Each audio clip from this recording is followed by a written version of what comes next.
Բարի երեկո հարգելի հեռուստադիտողներ, եթերում Գալանյուս հավելվածն է։ Այսօր մենք տաղավարում հյուրընկալել ենք տարաստեղծ թարգմանիչ, մենք դեմ ենք օտարալեզու դպրոցների վերաբացմանը նախաձեռնության հիմնադիր եւ անդամ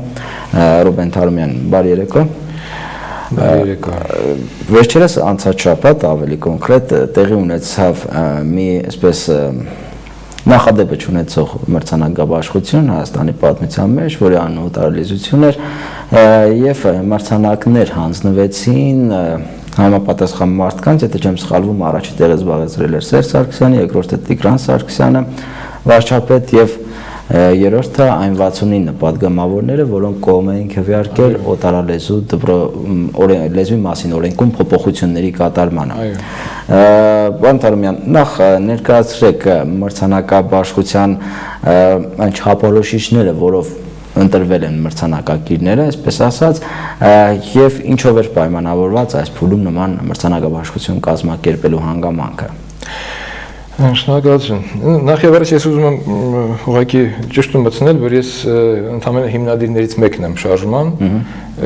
Հիմնադիրները առաջացան միանգամից եւ շատ, որովհետեւ այդ խնդիրը բոլորին հուզեց։ Դրա համար այսօր վիճակում նույնիսկ դժվար ասել թե ով էր ամենաառաջինը եղել, որ առաջարկեց ստեղծել այդ շարժումը։ Մեծ դեր այստեղ կատարվեց Facebook-ում բացված համապատասխան ուրեմն այդ խումբը։ Ինչ վերաբերում է արտառոց լինելուն այս մրցանակաբաշխության, ապա թերևս արտառոց է մեր իրականության համար, մինչդեռ աշխարհում կան բազմաթիվ նմանօրինակ միջոցառումներ, երբ որ մի որևէ հայտնի դիցուկ մրցանակաբաշխության զուգահեռ կամ դրանից հետո կամ նախորդին, ասենք հասկացվում է հակառակ դրան ինչ որ մի միջոցառում, օրինակի համար, ասենք Նոբելյան մրցանակներին հաջորդում է Շնոբելյան մրցանակների հանձնումը կամ այնտեղ ինչ որ ելակ ինչ որ տեսակի կոչված կինոփառատոնը, որտեղ տալիս են, ասենք, ամենավատ կինո գործերին, այդպիսի մի տրամաբանությունը այս ուղղությամբ է։ Այո, մոտավորապես այդպիսին էր, այսինքն գոյություն են ազգային խնդիրներ, ազգային խնդիրների լուծման ուղղությամբ բազմաթիվ երախտավորներ ունեցել են իրենց ներդրումները, երբեմն նրանք պարգևատրվում են ինչ-որ շքանշաններով, Մեսրոպ Մաշտոցի եւ այլն, իսկ տվյալ դեպքում փաստորեն տեղի էր ունենում մի երևույթ, որին պետք էր նույնպես արձագանքել, եւ սա մի երևույթ էր, որը ճիշտ հակառակն էր այդ Մեսրոպ Մաշտոցի արած ներդրումին, ըստ էության արդեն հասունացել էր այդ պահը, որ այդ մարդիկ նույնպես պիտի նկատվեն եւ պիտի պարգևատրվեն այսպես հակառակ ուրեմն մրցանակով։ Եվ այդպես ծնվեց օտարալեզության ասպարեզում Աշոտյան Դելյանովի անվան մրցանակը։ Աշոտյան Դելյանով այս շատ հետաքրքիր խնդիր է, իրականում այդ ամբողջ այդ վերնագիրը մեր կազմած այդ մրցանակաբաշխության պահանջում է բացատրություն։ Օտարալեզությունը այստեղ շատ բարդ հասկացություն է, որը ծագել է օտար լեզու արտահայտությունից, այսինքն խոսքը նախ եւ առաջ վերաբերում է նրանց, ովքեր որ օտար լեզվի համար են աշխատել եւ ոչ թե իրենց մայրենի լեզվի համար։ Այսինքն օտար լեզուն գերադասվել է մայրենի լեզվից։ Ըստ էության այո, ոչ միայն գերադասվել է, այլ նաեւ այդ ուղղությամբ որոշակի գործունեություն է ծավալվել տվյալ անձանց կողմից։ Իսկ ինքը երևույթը փաստորեն արդեն նույնպես պիտի անուն ունենա։ Օտար լեզվի համար ջանք թափած մարդը պիտի կոչվի օտարալեզ։ Ինքը երևույթը օտարալեզություն։ Ով ինչ ուզենա, ինչ երանք զգա այդ բառի մեջ, ինձ թվում է չի սխալվի։ Այստեղ մենակ հարց կարող առաջանալ, Աշոտյանի հետ ամեն ինչ պարզ է, Արմեն Աշոտյանը բոլոր տարբերակներով արդեն մնաց մեր հայոց պատմության մեջ, որպես նշանավոր անձնավորություն, որին կարելի է ասենք համադրել համաշխարհային պատմության կամ հիշողությունից միայն երևի Հերոստրատին, որը որ կատարեց մոտավորապես դրա նման մի բան, այսինքն ոչնչացրում էր արժեքը հիշվելու համար։ Աշոտյանին դա փայլուն կերպով հաջողվեց։ Եվ ուրեմն եւս մի մարդ, որը որ մեր համար, հայերիս համար նույնպես հիշարժան է, դա Դելյանովն էր, որը լինելով արդեն Ռուսաստանի կայսրության, ռուսական կայսրության համապատասխան նախարարը, այսինքն Աշոտյանի գործընկերը, նույնը արեց այն ժամանակներում, երբ որ Հայաստանը Ռուսաստանի կազմում էր գտնվում եւ իր նախաձեռնությամբ եւ իր անմիջական մասնակցությամբ փակվեցին հայկական դպրոցները։ Իսկ ինքը լինելով ազգությամբ հայ, այսպիսով ոչինչով արդեն չէր տարբերվում Աշոտյանից։ Եվ հիմա կամ մրցանակակիրներ, այդ մրցանակակիրները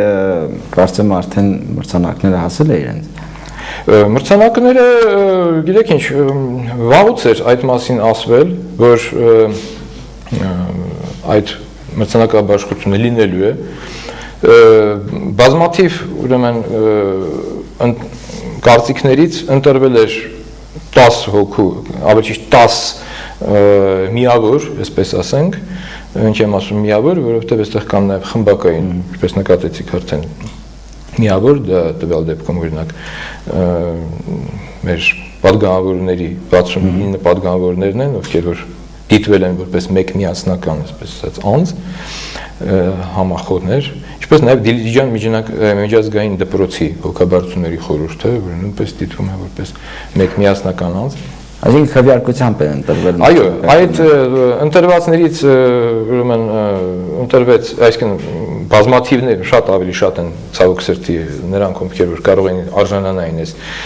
մրցանակին, դրանցից ընտրվեցին 10 միավոր եւ դրանց մեջ արդեն անցկացվեց քվեարկություն, համացանցային քվեարկություն եւ դրանցից ձայների մեծամասնությամբ բազվեցին առաջին 3-ը,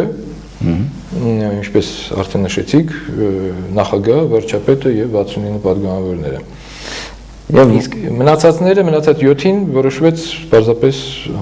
հանձնել պատվոգիր։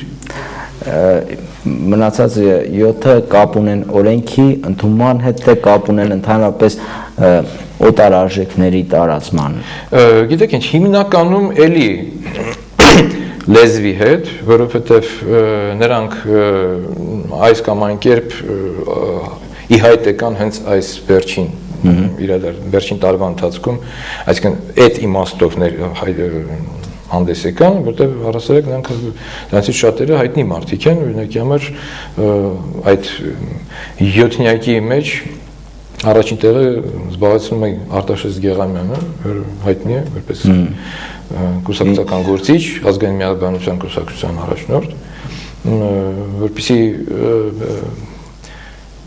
պատկերացնեք, ասենք ինչի մասին է խոսքը, ես մենակ մեջ բերեմ նրա արտահայտություններից մեկը, որը որ ցավոք սրտի ես ստիպված եմ բնագրով ընթերցել, իսկ դա նշանակում է որ ռուսերեն։ Армения сегодня провинциализм мышления отдельных людей, которые свое собственное незнание современных требований, предъявляемых национальной системой образования, если сумеют навязать нашему обществу, то тогда на самом деле всем нам катастрофа. Избежать этой катастрофы возможно лишь открытием базовых школ, преподавание в которых будет вестись на русском и иностранном языках. Մենակ այդ նախադասությունը ինչ ասես արի, на русском и иностранном языках, այսինքն դա ռուսերենը որոշակիորեն մայրենի է ընկալվում։ Որոշակիորեն դա առնվազն օտար չի, ըստ այս մարդու արտահայտության, եւ գիտեք, այդ երևույթը կա։ Մինչեւ հիմա որքան ինձ հայտնի է, գուցե սխալվում եմ, բայց ռուսաց լեզուն չի համարվում օտար լեզու Հայաստանում, իդեպ որը վնասում է հենց ռուսաց լեզվին։ Նման առաջարկ վերջերս արվել էր, որ վերջապես եթե մենք ռուսաց լեզվին տանք օտար լեզվի կարգավիճակ, դա նույնիսկ շահի հենց ռուսաց լեզուն։ Որտեղ այսօրվա վիճակով շատերը չեն սովորում ռուսաց լեզուն, միայն այն պատճառով, որ դա իրենց հնարավորություն չի տալիս հետագայում համարվել օտար լեզվի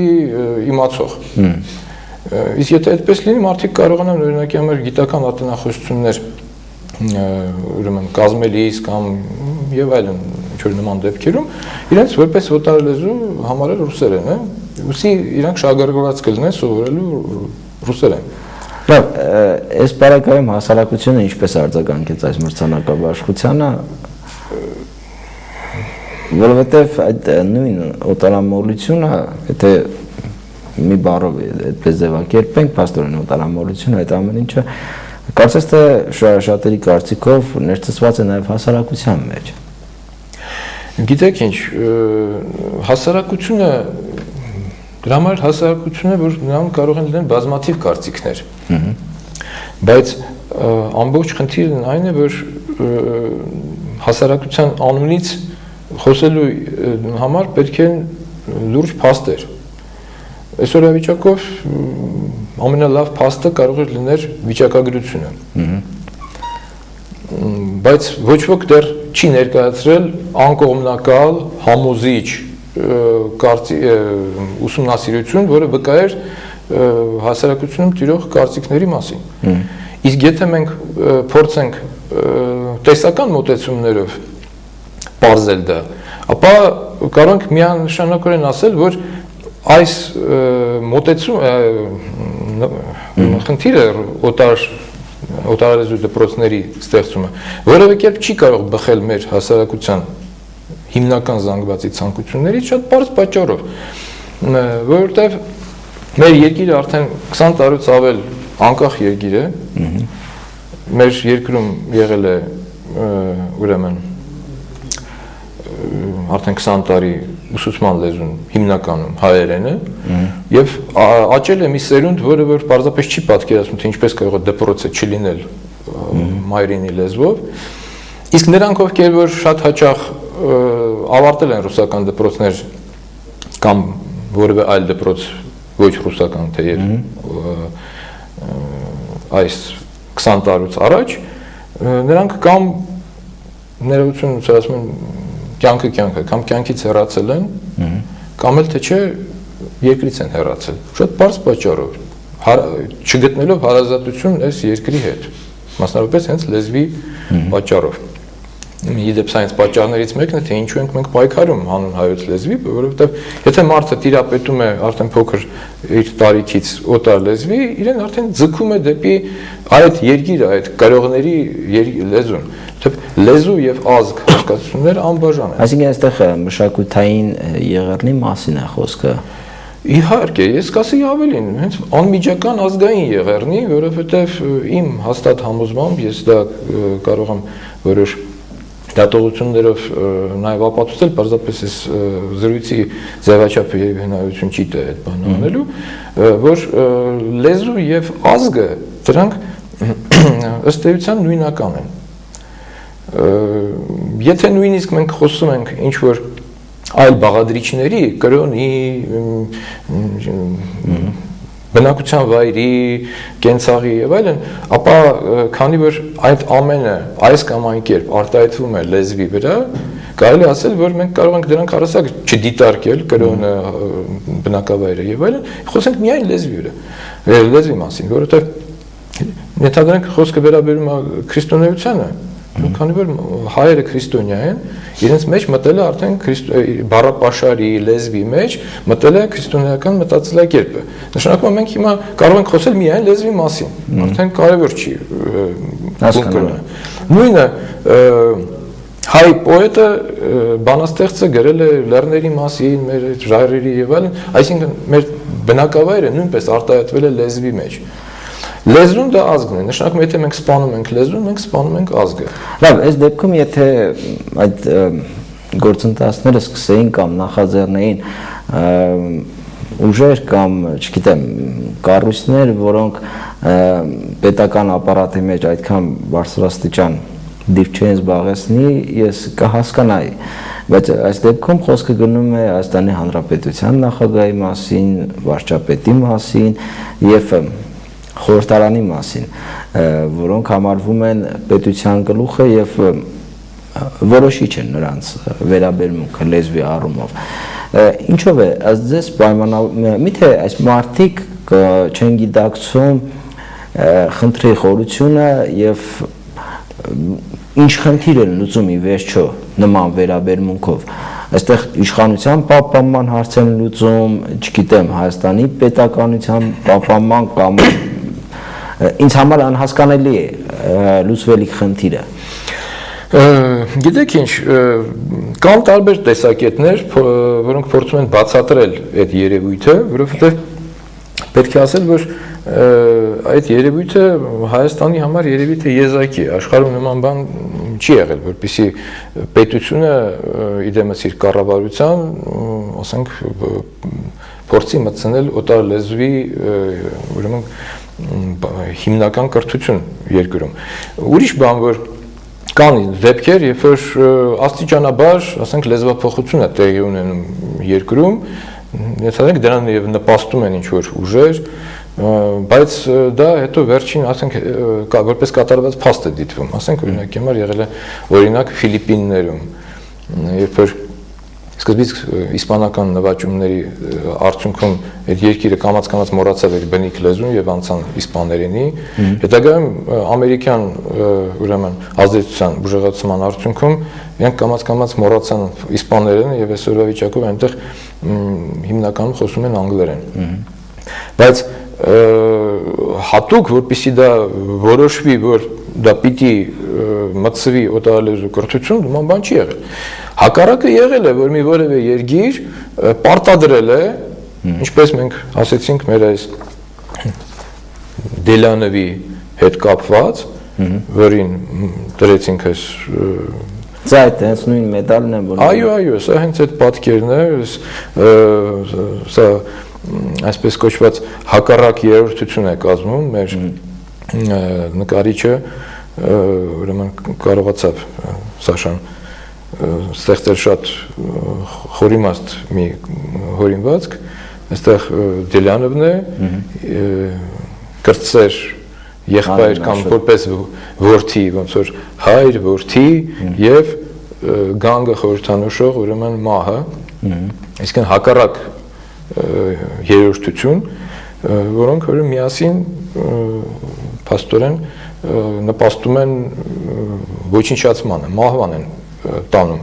բայց այստեղ Դելանովը թեկուզ ազգությամբ հայ էր, բայց ինքը այնուամենայնիվ ռուսական պետության ներկայացուցիչ էր, ինքը ծագումով էր հայ, բայց որ տվյալ ազգային պետության ղեկավարությունը դա նախաձեռնի, դա իհարկե անհասկանալի է եւ այստեղ կարող է մենակ մի բացատրություն լինել,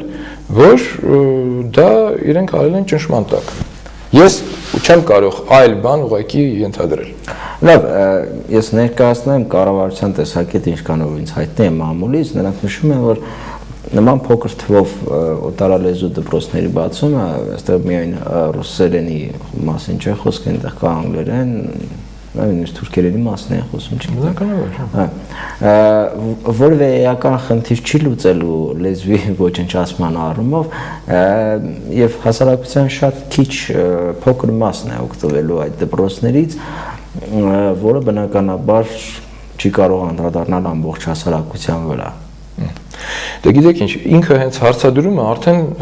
հուշում է նաև դրա թույլ կողմը, այսինքն ինչ է նշանակում, որ չնչին մասը, եթե դա չնչին մասն ինչեր պետք է առասարակ նախաձեռնել դա,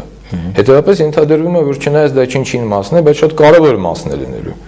եւ դա հենց վտանգներից մեկն է, ըստ էության մեզ ինչ է սպասվում, որ մի չնչին մասը դառնալու է օտարալեզու կամ օտարալեզ, Եվ հենց այդ չնչին մասն է, որ ունենալու է առավելություններ մնացած մասի համեմատ, այսինքն գոյանալու է որոշակի վերնախավ, որովհետև եթե դա իրոք ըստ դրա կողմնակիցների կարևոր բան է, այսինքն օտարալեզվի իմացությունը, իսկ այս բոլոր ընկերները, ասենք Եսաջանյան Բելան, Եհիցյան Սերգոն, որը պարզել ասում է լեզվի տեսչության պետը, պաշտոնակատարը ամեն դեպս։ Մենք չպետք է մեր կրթական համակարգով միջազգային չափանիշներից զրկենք եւ մեր խեցու մեջ պարփակվենք։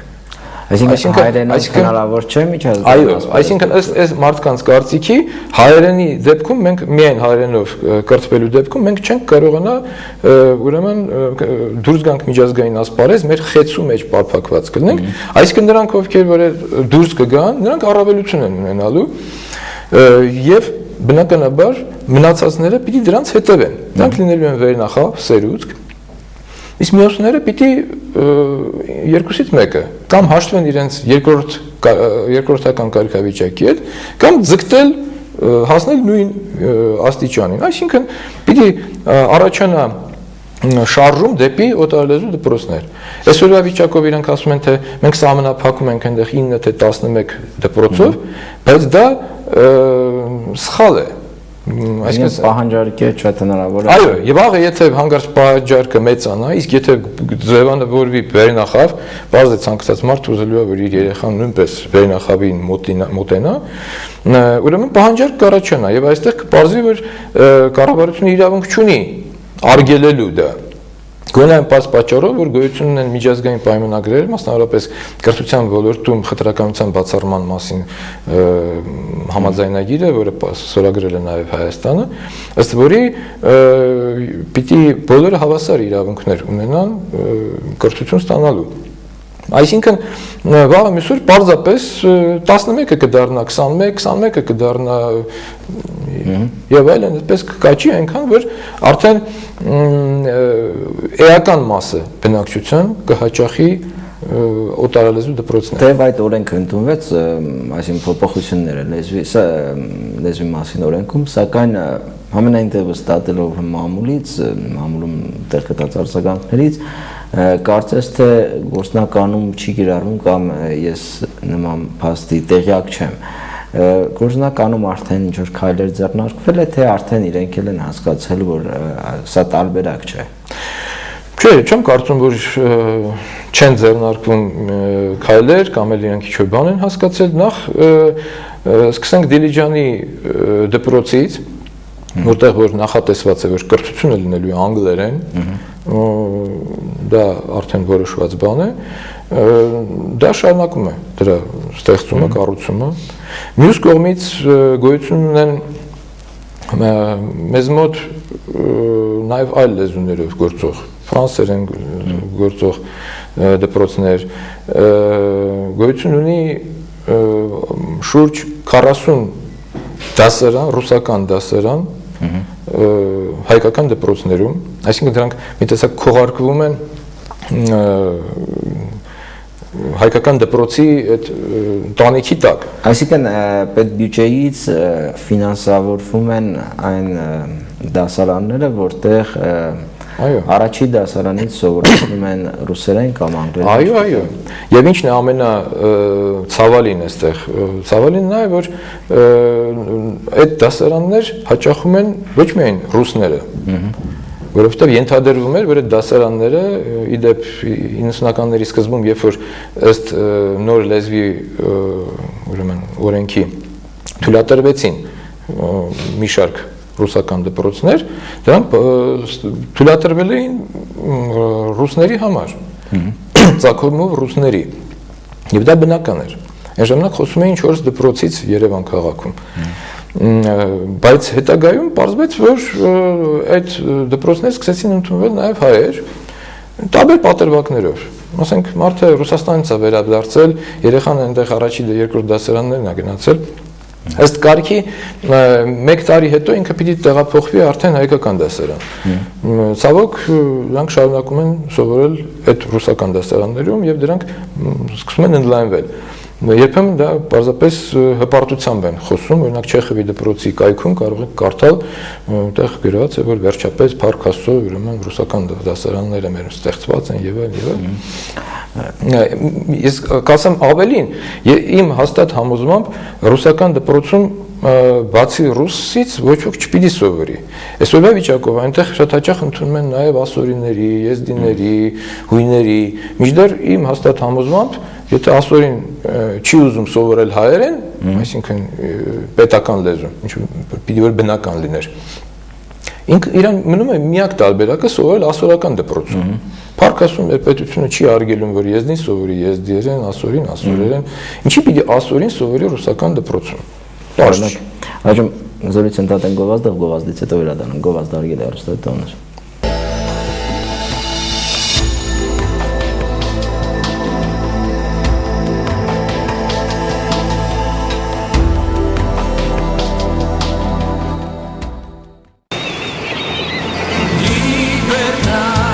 Հանգիստ Սոչիում, հանդիպում Սևծովի ջերմալիքների, Կովկասյան լեռների և մերձարևադարձային բնապատկերների հետ։ Սոչիի գողտրիկ բնաշխարհում գտնվող Լիլի հանգստյան տունը ձեր տրամադրության տակ է։ Քաղաքի աղմուկից հեռու, թարմությամբ շնչող կանաչ օազիսում դուք կվայելեք իսկական հանգիստ։ Ընտրելով Լիլի հանգստյան տունը, դուք կհամատեղեք ծովափնյա և բուժիչ առողջարանային հանգիստը, բուժական կուրսեր անցնելով Մացեստայի հայտնի առողջարաններում։ Լիլի, ընդարձակ, լուսավոր սենյակներ, լողավազան, բացօթյա խորտկարան, անհրաժեշտ բոլոր պարագաներով։ Հայաստանից մեկնող բոլոր հանգստացողները կօգտվեն գործող զեղչային համակարգից։ Լիլի հանգստյան տուն, զանգահարեք կամ նախապես պատվիրեք այցելելով insochi.ru կայքեջ։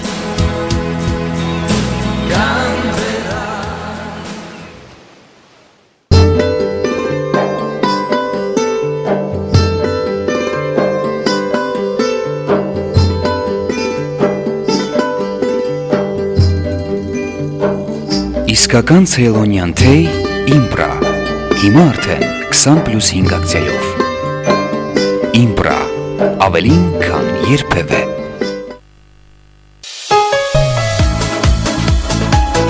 Կանանաշուն ծաղիկների բույն ու հմայքը Իզան սրահում։ Հոլանդական ու տեղական թարմ վարդեր, հերբերաներ, լիլիաներ ու կակաչներ, փոքրիկ ծաղկաստան, որտեղից դատարկաձեռն չեք հեռանա։ Ընտրեք սիրելիի համար լավագույն ծաղկեփոնջն այստեղից։ Յուրաքանչյուր օրը տոն դարձրեք։ Մեծ է նաև տարոսիկների ու մոմերի ընտրությունը։ Ընդունվում են զամբյուղների սեղանի ձևավորման պատվերներ, ընտրված նվերն էլ կփաթեթավորեն։ Իզան, մեր քաղաքում փոքրիկ ծաղկաստան։ Հասցեն Շիրակացի 18 կոտորակ 1, Ակվա բանկի հարևանությամբ։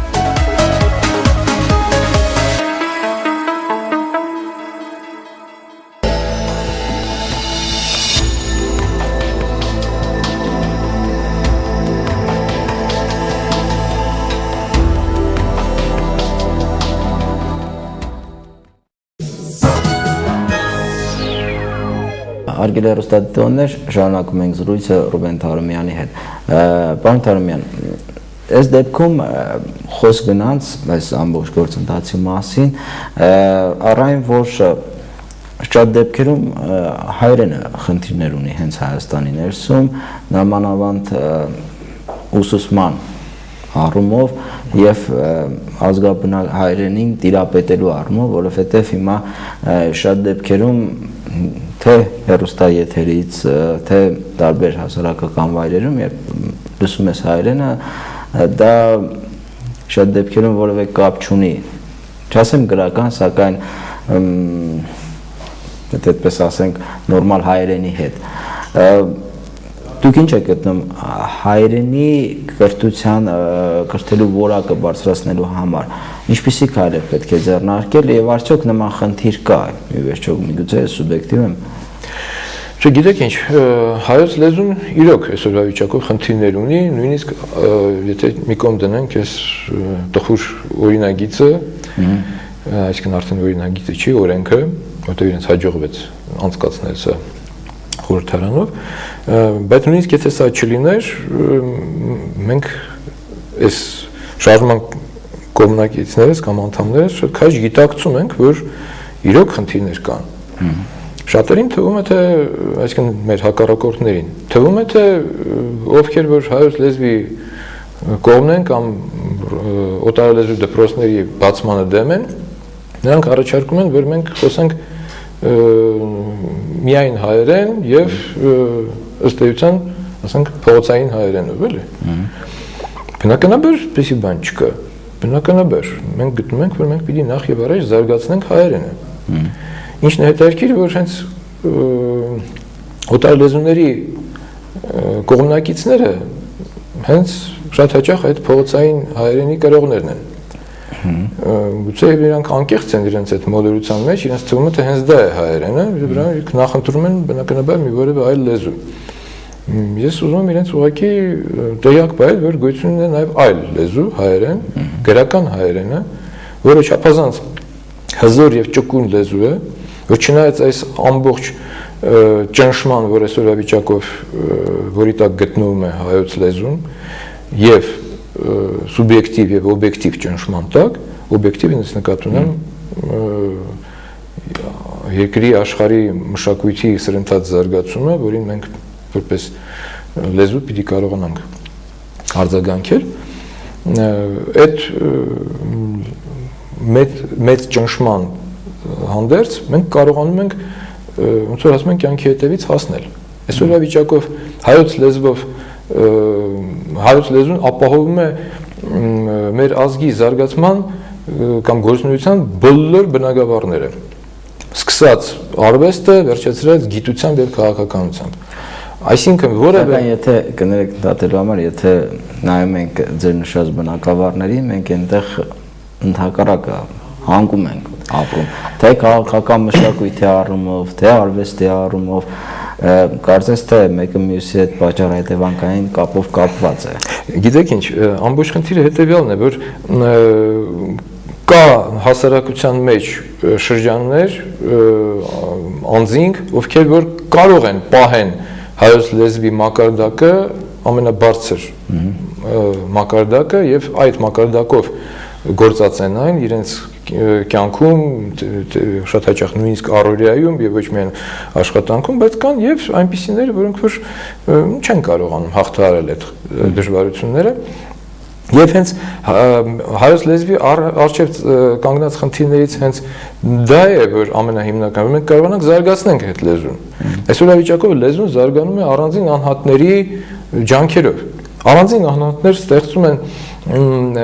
բառարաններ, թարգմանում են օտարալեզու գրականություն, որովհետև չի կարող լեզուն զարգանալ, եթե չկա թարգմանություն։ Թարգմանությունն է այն ուժը, որը որ սնում է յուրաքանչյուր լեզուն, ներառյալ այնպիսի հզոր լեզուներին, ինչպես ինքն անգլերենն ու իսպաներենը։ Այսինքն վերջին հաշվով հայոց լեզվի ամենայն բարձրագույն զարգացման, այսպես ասած, ոսկե դարը կապվում է հենց թարգմանչած շարժման հետ։ Մեր համար, հայի համար թարգմանությունը դա ինչ-որ ամենավեհ հասկացություններից մեկն է։ Այսօրվա վիճակով դրանով զբաղվում են անհատները։ Մինչդեռ գոյություն չունի, որքան ինձ հայտնի է լուրջ պետական պատվեր թարգմանության բնագավառում։ Օրինակի համար ամենակարևորագույն հարցերից մեկը դա համակարգչային բնագավառում հայոց լեզվի զարգացումն է, այսինքն համակարգչային ծրագրերի թարգմանությունը։ Շատ լեզուների համար դա կատարվում է բնական ճանապարհով, ռուսերենի, ֆրանսերենի, չգիտեմ, գերմաներեն, արաբերեն, որովհետև դրանք ունեն հսկայական շուկաներ, բնական շուկաներ, որոնց համար աշխարհի խոշորագույն ընկերությունները իրենք են թարգմանությունները անում, որովհետև դա իրենց ձեռնտու է։ Հայերենի համար այդ շուկան չկա, հետևաբար պետությունը պիտի իր վրա վերցնի, այսինքն հասարակությունն ամբողջովին վերցնի իր վրա պարտականությունը զարգացնել հայոց լեզուն այս բնագավառում։ Օրինակի համար ես մասնակցում եմ Microsoft-ի արտադրության հիմնականում Microsoft Office եւ Microsoft Windows համակարգերի թարգմանությանը հայերեն եւ այդ թարգմանությունը կատարվում է Microsoft-ի փողերով։ Բնականաբար Microsoft-ին դա առանձնապես դրանց համար շուկայական նշանակություն չունի։ Մենք պիտի պարզապես շնորհակալ լինենք Microsoft-ին, որ նա այդ բանը անում է, բայց մեր պետությունը ներդրում չունի այդ գործում։ Այլ դեպքերում առհասարակ դա կատարվում է անհատների սեփական նախաձեռնությամբ։ Լավ, այստեղ միտումնավոր է արվում այս ամեն ինչը չգիտենալու արդյունք է։ Ի վերջո լավ, մենք ինչ-որ համար ենք աշխատող անում լեզուն, մշակույթը, պատճառը մշակութային դեգրադացիան է, հասարակական դեգրադացիան է, ձեզ համար պարզ է։ Դժվար է ասել, Մի քիչ այս այնպիսի նուրբ հարց է եւ լուրջ հարց է, որ ասենք թե նույնիսկ սեփական կարծիքը այստեղ արտահայտելը կարող է ասենք հետևանքներ ունենալ, նկատի ունեմ հենց այդ լեզվի ապագայի ուղղությամբ, դրա համար ես չեմ ուզում շատ ինչ-որ կտրուկ կարծիք նույնիսկ հայտնել, ուղղակի հիշեցնեմ մի իմաստուն մարդու խոսք, ցավոք սրտի չեմ հիշում ով էր այդ իմաստունը, եվրոպացի էր, ասել էր ազգերը կարող են ոչնչանալ միայն ինքնասպանությամբ։ Այսինքն եթե ազգի կրողները հոժարակամ չփորձեն հրաժարվել իրենց ինքնությունից, դրսից դա անել հնարավոր չի։ Դե գիտենք 15 թիվ է եղել, ես չգիտեմ Շահաբաս է եղել, ես չգիտեմ ինչ է եղել, կանք չէ մենք։ Այսինքն զորով ոչնչացնելը չի ստացվում։ Բայց եթե մարդը մոռանա իր ինքնությունը, կարող է շատ էժան ճանապարհով ստացվի այն, ինչ որ ուրիշները փորձել են շատ մեծ ջանքերի միջոցով հասնել ու չի հաջողվել։ Դերևս վերջին հարցը, մենք այդ ձեր նշած փուլում ենք կամ ճանապարհին ենք։ Գիտեք ինչ, ուղղակի եթե հիշենք, որ կառավարությունը դա ազգի շարժող ուժն է, ապա կարող եմ ասեմ այո, այդ ճանապարհին ենք։ Միակ